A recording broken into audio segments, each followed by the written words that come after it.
Hello friends, welcome back to Cosmopolitan Cornbread. My name is Constance and this is the first in a long time lesson for the home ec series. I started this back in January, then I ended up putting everything on pause because we were moving to Arkansas, selling our homestead and all of that, and things are finally settling down and I can bring back the home ec lesson.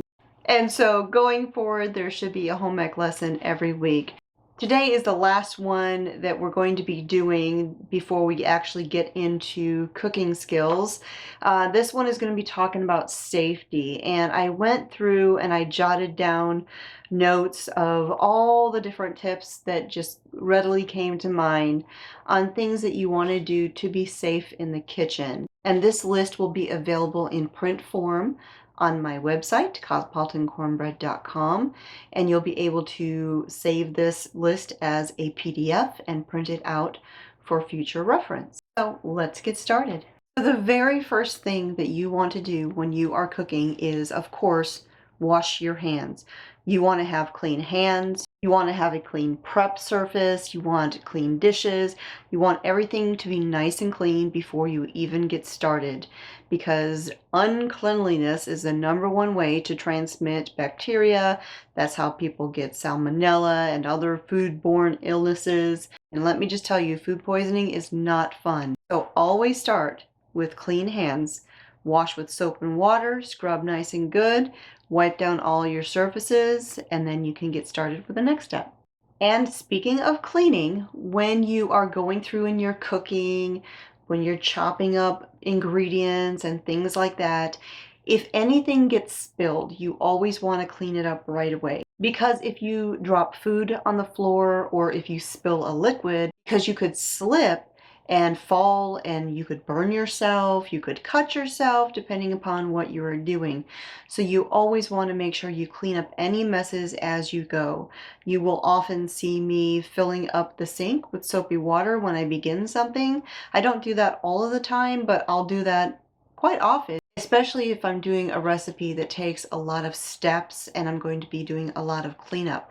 I'll just have some nice hot soapy water ready to go so that I can wipe down my counters in between steps and just keep everything generally tidy. And speaking of safety, as far as your kitchen floor goes, it is often recommended that you wear closed-toed shoes when you are cooking. I will be the first to tell you that I don't do that. I'm usually wearing slippers in the house, but I do try to be very mindful about what I am doing and try not to spill things on the floor.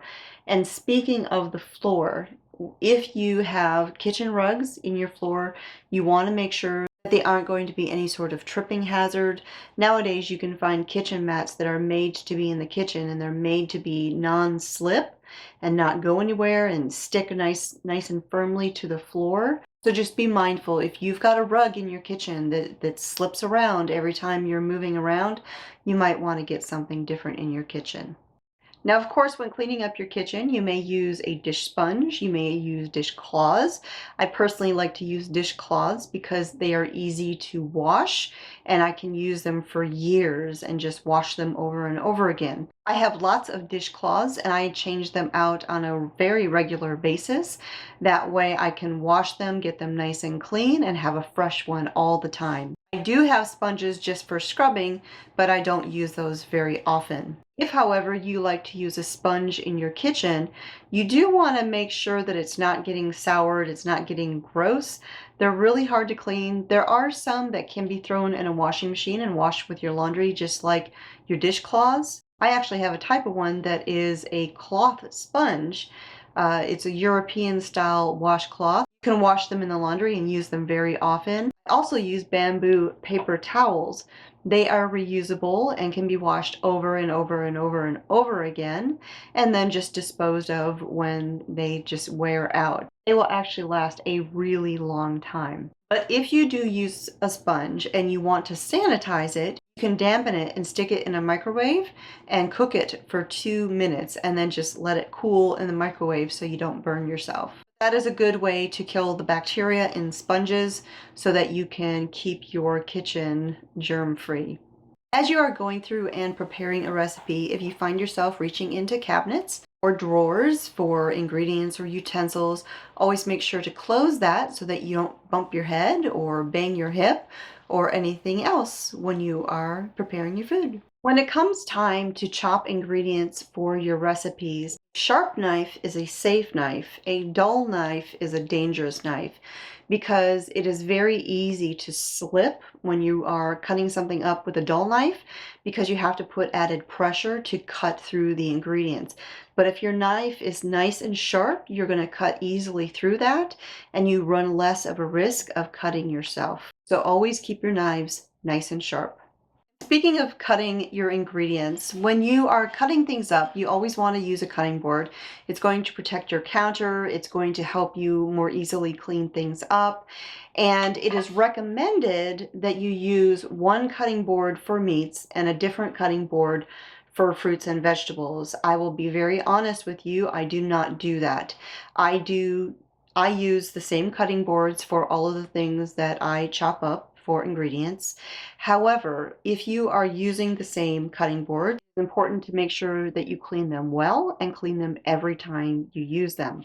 All of my cutting boards are made out of wood, and I do maintain these cutting boards to keep them safe for foods. No one in my household has ever gotten food poisoning from my kitchen. I got it in a German fest one time, but never from my kitchen. If you would like to know more about maintaining a wooden cutting board, I have a video where I talk all about that, and I will link to it down below in the video description. When using appliances in your kitchen, remember electricity and water do not mix. So always be mindful of where your electrical cords are.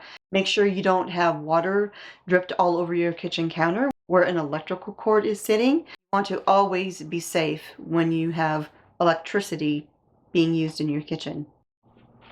All right, so now let's talk about safety when it comes to actually being around your stove. If you have long hair, you want to be mindful to keep it away from the stove so that you don't burn your hair, you don't get your hair in your food. It is recommended that you pin your hair back in a braid or in a clip if you have long hair when you're cooking. I don't always do that, even when I had very long hair, but you do want to be mindful all the time. You also want to take note of the clothing that you're wearing.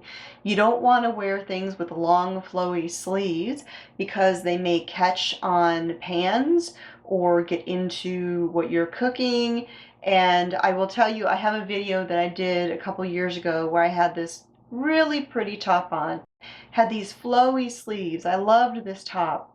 But when I was editing the video, I cringed every time I moved because I just was waiting for my sleeves to go into what I was making that day.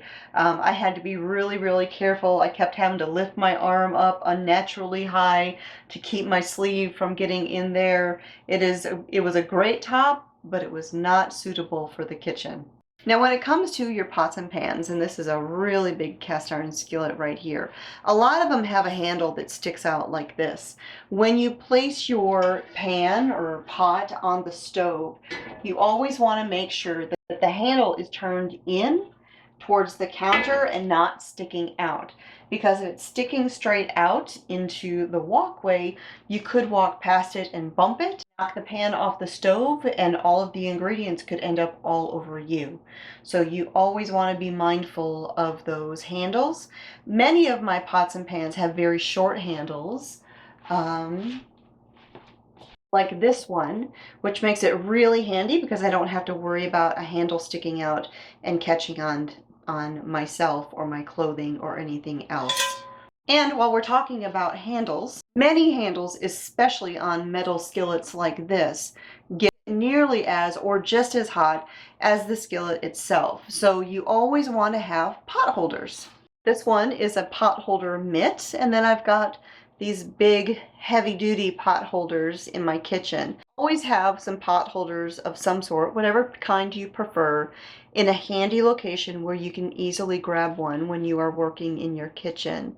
And these serve two purposes. Not only do they allow you to grab a handle without burning yourself, But if you have a very cold surface, say it's winter and it's a little chilly in your house, and you take a hot pan and you put it onto a cold surface, it could shock the pan or it could shock your counter and crack it. But using a pot holder on your counter will not only protect your countertop from the hot skillet or pot, but it will protect the pot or the pan from your cold countertop.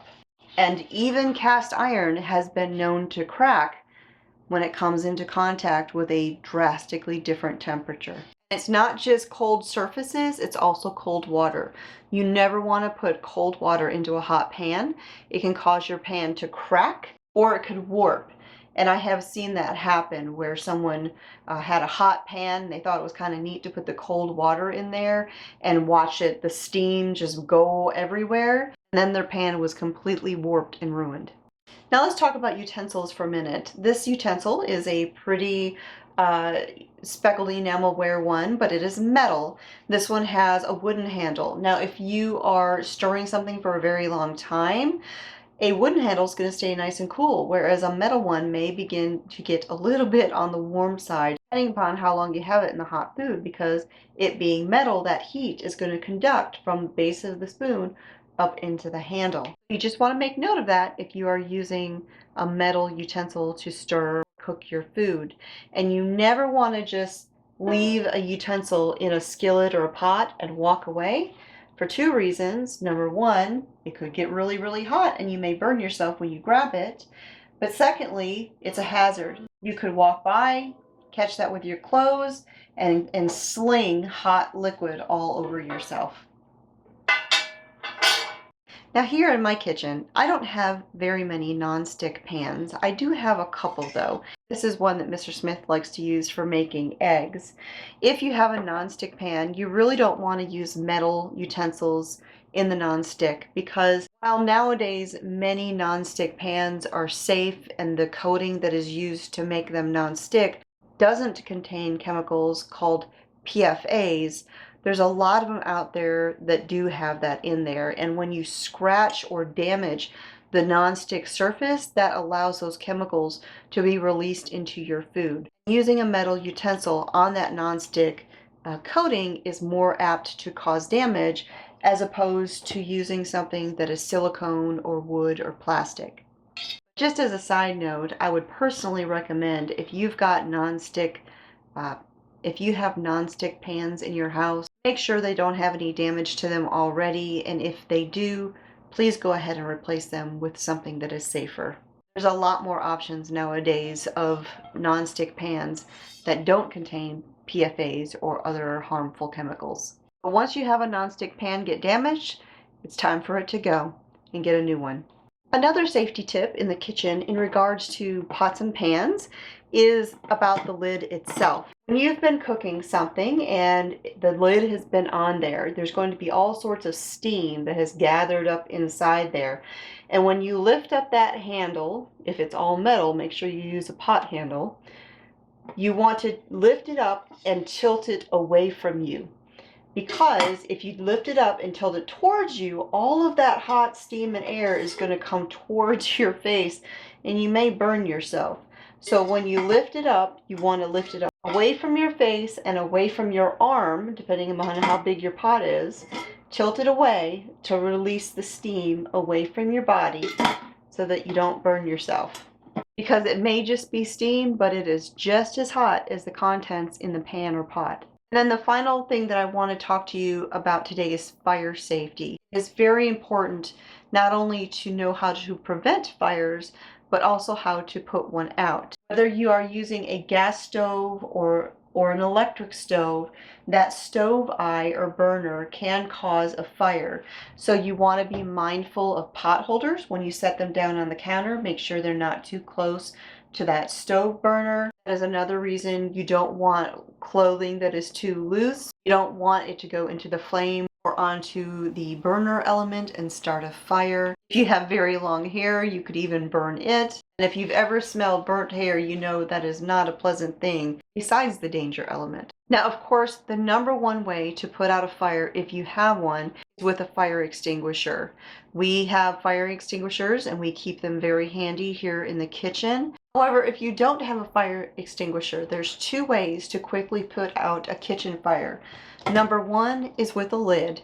If you have something that has caught on fire, you can put that lid over it and suffocate it. Just leave it on there. Don't lift it up. Leave it on there until the fire is out.